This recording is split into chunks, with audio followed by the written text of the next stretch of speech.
Trade యూనియన్లు కోల్పోతున్న హక్కులు. ఇది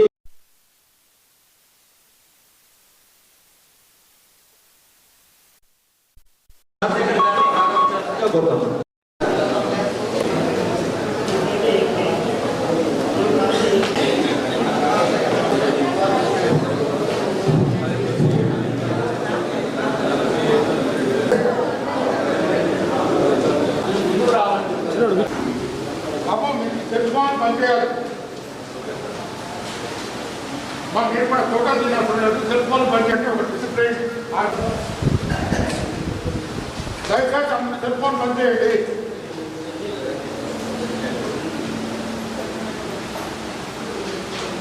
వర్గానికి భవిష్యత్తు ప్రశ్నార్థకంగా మారింది. ఆ నేపథ్యంలో ఈ క్లాస్ జరుపుకుంటున్నాము. మనము భవిష్యత్తులో మన ట్రేడ్ యూనియన్ భవిష్యత్తు ఉద్యమాలు ఎలా తీసుకెళ్లాలనే అంశాలపైనే ఉంటున్నాం. కాబట్టి 2 రోజుల క్రితం నరేంద్ర మోడీ స్పష్టంగా స్టేట్మెంట్ ఇచ్చాడు. ఏ రంగంలో శాశ్వత ఉద్యోగాలు ఉండవు, శాశ్వత ఉద్యోగాలంటే ట్రేడ్ యూనియన్లు ఒప్పంద కార్మిక వర్గం అంటే కార్పొరేట్ వ్యక్తులకి పెట్టుబడి. కాబట్టి ఈరోజు మనం అనుభవిస్తున్న కార్మిక చట్టాలు వేలాది మంది కార్మికుల యొక్క రక్త తర్పణ నేపథ్యమే అనేది మర్చిపోకుండా కాంగ్రెస్ ఈ రోజుకి ఎంతో కొంత మన కార్మిక చట్టాన్ని అనుభవిస్తున్నాం. మన ఉద్యోగానికి భద్రత ఉంది, వేతనం ఉంది, సెలవు ఉంది.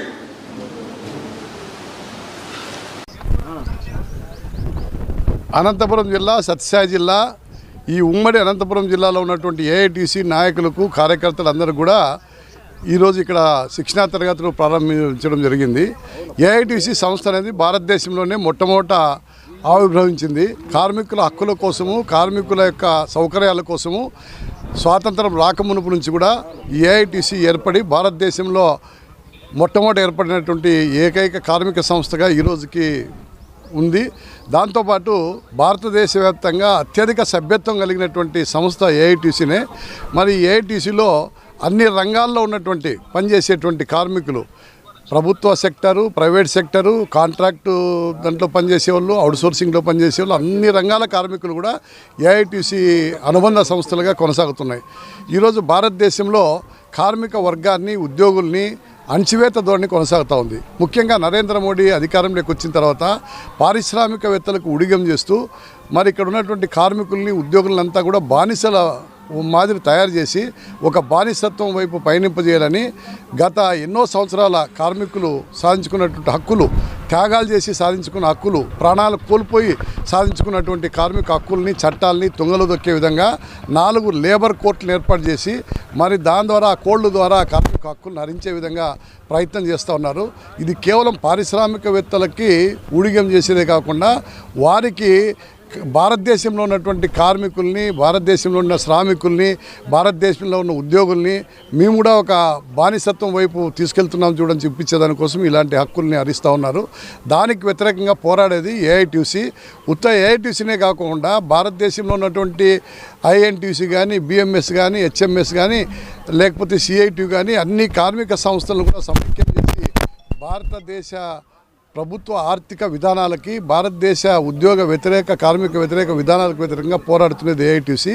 కాబట్టి అలాంటి ఏఐటీసీ సంస్థ ఈరోజు ఇక్కడ శిక్షణా తరగతులు నిర్వహించి ఈ యొక్క నరేంద్ర మోడీ విధానాలకు వ్యతిరేకంగా, పారిశ్రామికవేత్తలకు ఊడిగం చేసే వాళ్ళు ఎవరైతే ఉన్నారో వాళ్ళకు వ్యతిరేకంగా, దాంతోపాటు కార్మిక చట్టాలని అణచివేసేటువంటి రాష్ట్ర ముఖ్యమంత్రులకు వ్యతిరేకంగా కార్మికుల్ని సంసిద్ధం చేసి, కార్మిక నాయకుల్ని సంసిద్ధం చేసేదానికి ఈ యొక్క కార్యశాల ఉపయోగపడుతుంది. అందుకోసం ఈ వర్క్షాప్ ఇక్కడ నిర్వహిస్తున్నాం. ఇక్కడే కదా అన్ని జిల్లాల్లో ఏఐటీసీ ఆ రకమైనటువంటి వర్క్షాపులు నిర్వహిస్తూ ఉన్నారు. దాని ద్వారా రానున్న రోజుల్లో భారతదేశ వ్యాప్తంగా కూడా పెద్ద ఎత్తున నరేంద్ర మోడీకి వ్యతిరేకంగా సమ్మె చేసేటువంటి తరుణం కూడా ఆసన్నమవుతుంది.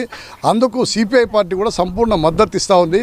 ఏఐటీసీకి అన్ని విధాల సహకారం అందిస్తూ, ఏఐటీసీ దానికి మద్దతు ఇస్తూ కార్మిక హక్కుల పరిరక్షణ ధ్యేయంగా సిపిఐ కూడా పనిచేస్తుంది. నమస్కారం అండి. నా పేరు వెంకట సుబ్బయ్య, ఏఐటీసీ రాష్ట్ర డిప్యూటీ జనరల్ సెక్రటరీ. ఈరోజు భారతదేశంలో నరేంద్ర మోడీ ప్రభుత్వానికి వ్యతిరేకంగా ఈ ఉన్నటువంటి కేంద్ర కార్మిక సంఘాలు 10 కేంద్ర కార్మిక సంఘాలను ఒక్క తాటిపైకి తీసుకొచ్చి ఏఐటీసీ కార్యక్రమాన్ని నిర్వహిస్తోంది.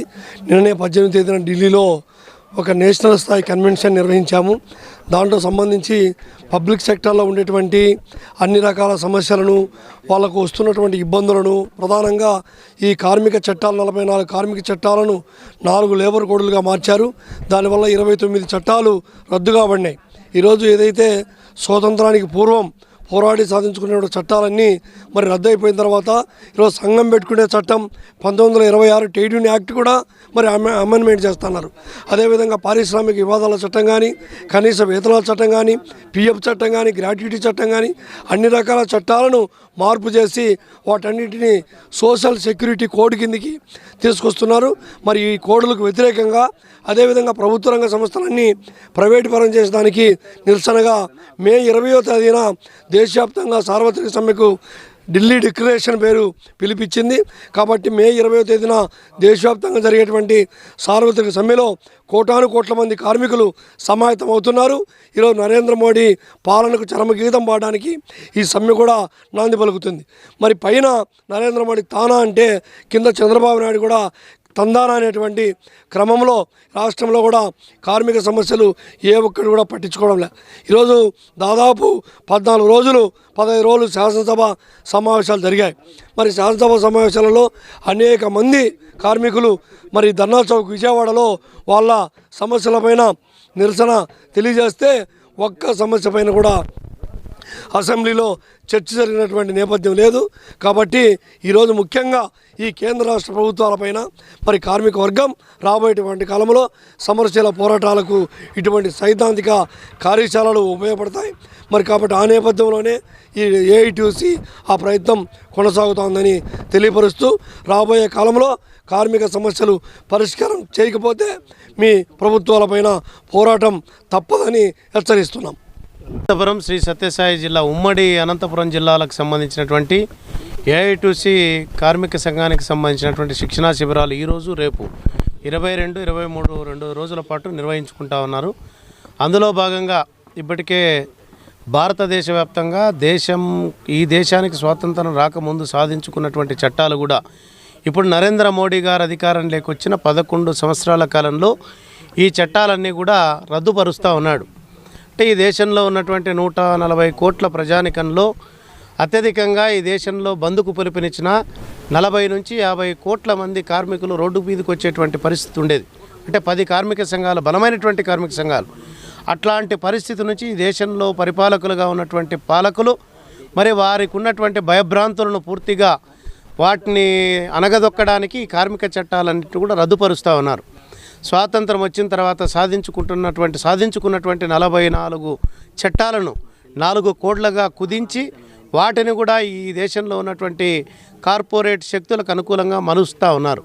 అదేవిధంగా ఈ దేశంలో ఇప్పటికే సంఘటిత రంగంలో ఉన్నటువంటి ఆథరైజ్డ్ సెక్టార్గా ఉన్నటువంటి మరి అన్ని రంగాలను రద్దుపరుస్తూ ఉన్నారు.